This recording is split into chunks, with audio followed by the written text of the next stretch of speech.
Amongst all the bad news that we get these days, can often be a bit depressing. I want to give you a little bit of good news this morning. This is Roger from MSM Mission Office, and you're with Mission Alive.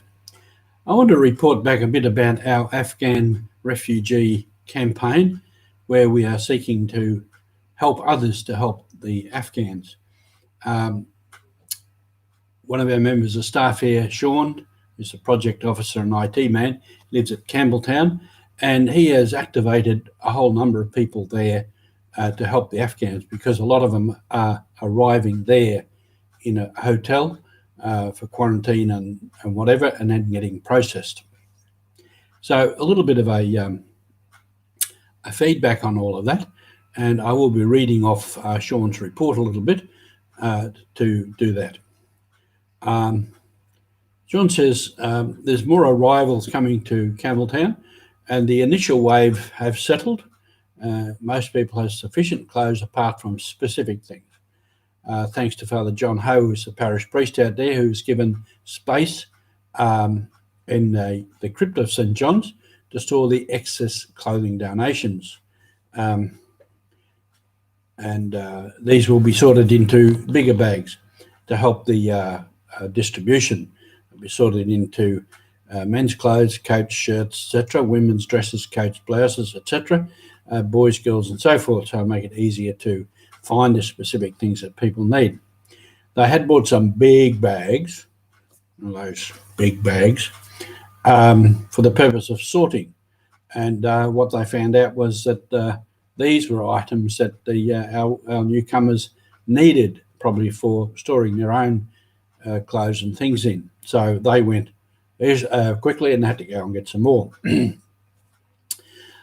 We purchased 2 additional cheaper phones using the supermarket gift cards, as with the ones bought last week. These are for the wives, largely to be able to connect back to the families in Afghanistan. So that's an important aspect, the communication. And if they can do that and actually talk to people back there, and they're on WhatsApp so they can see people, this is a very, very important thing that these people need, is because they've been uprooted from their homes and their home country, and they find themselves, and a lot of their families and friends are still back there. So this is a very important thing. He goes on, an amount of cash from the schools and others. We put in envelopes of $50 each and shared to 11 families. That gives them a bit of cash that they can actually go out and buy what they want, what they need. They've also distributed 20 copies of the local contacts list, including information on local services. So they're providing information of people they can contact, and local services, maps showing locations of shops, explanation of how to use the transport, and the Opal card, because people received an Opal card, and here was this mysterious looking card, and they didn't know what it was for until it was explained. So, and that's again, we go back to the need for local knowledge. And an Australian-based interpreter contact.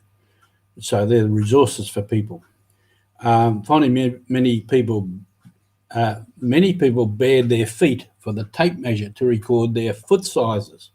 And in that, there was a story that the sizes of shoes that are current in Afghanistan is a different sizing system to what we have in Australia. And that happens. Sometimes you go in for a size 8 shoe, and everything is got different size numbers. Same with a lot of clothing. So there's lots of things in. There's food donations and all the rest of it.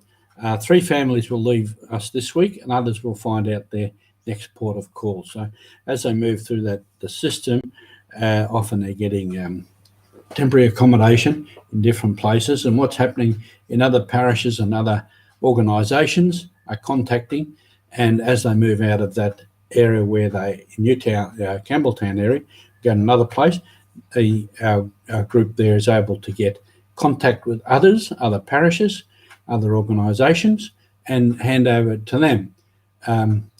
But what they're doing is not giving just a general list, but giving to individual people the names of an Afghan family so that they get a one-on-one contact and don't get swamped by a whole lot of people coming to see them, which makes it easier. So it's a bit of a pairing system, or what they call one family can be a buddy family to another family. So this is an ongoing process. A while back, I got a call from someone from Rotary in Liverpool wanting to help, and their aims were exactly the same sort of thing that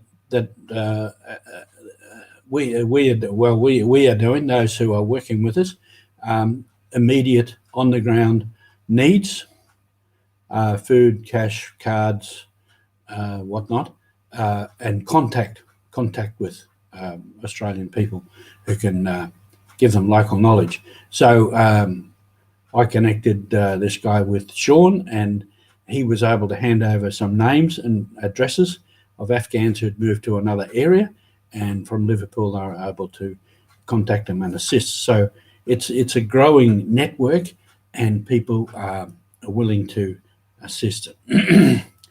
And so the story goes on, and one other report from the parish is, to date we have 16 families arrive for temporary emergency accommodation in our parish. This is St John's Parish.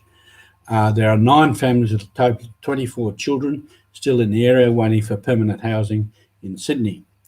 Parishioners have generously donated clothing, other goods, money and their time to welcome and assist the families. The MSC Mission Australia office is working with the government and other agencies to help refugee families arriving in Australia to start a new life. So it's a network that has developed. It's not a formal network, it's very informal. It's one-to-one contacts, names that you can ring to get assistance. The parish adds to, we are asking now for only donations of money and volunteers to either buddy with a family or provide transport for family members. There's one other little story before I finish. There was a story of an older woman, a grandmother, who was getting depressed. You can imagine she's arrived in this strange place. She's arrived in a hotel. She was getting depressed. So somebody picked the family up and took them out for a drive on a nice sunny day. Drove around and showed places and whatnot. And that helped the old lady immeasurably. So for Mission, we don't have to go overseas. We don't have to go a long way.